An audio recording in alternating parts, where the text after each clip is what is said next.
Mr. Speaker, I rise today to celebrate one of our country's most storied law enforcement agencies, as I said, the Texas Rangers.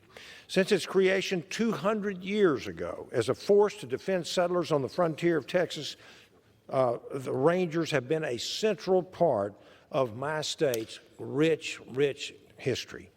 This group of remarkable men and women has seen their fair share of legends themselves. Men like John Coffee Hayes, who helped tame the vast wilderness of Texas and protect settlers in the early days. John B. Jones, who brought law and order during a time when the West was still very wild.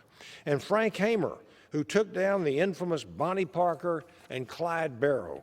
In fact, my district, the 36th Congressional District, which includes Houston over to Louisiana, is home to a few legendary Texas Rangers itself.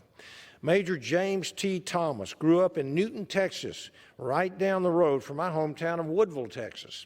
He is the first known Texas Ranger to hold a doctoral degree and is a forensics expert. His fellow Rangers say that he is the epitome of what it means to be a Texas Ranger, a man who is devoted to his faith, to his wonderful wife, and as a great father and to his children, a loyal friend and a colleague.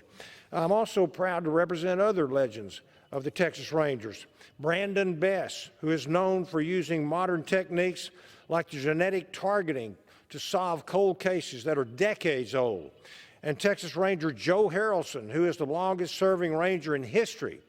It is a great privilege to represent heroes like these three men.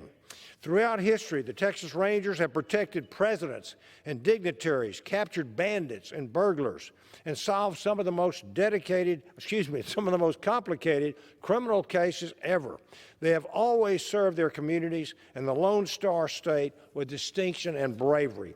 I want to thank them for their dedicated service, and may God continue to bless the Texas Rangers and our beloved Lone Star State. Thank you, and I yield.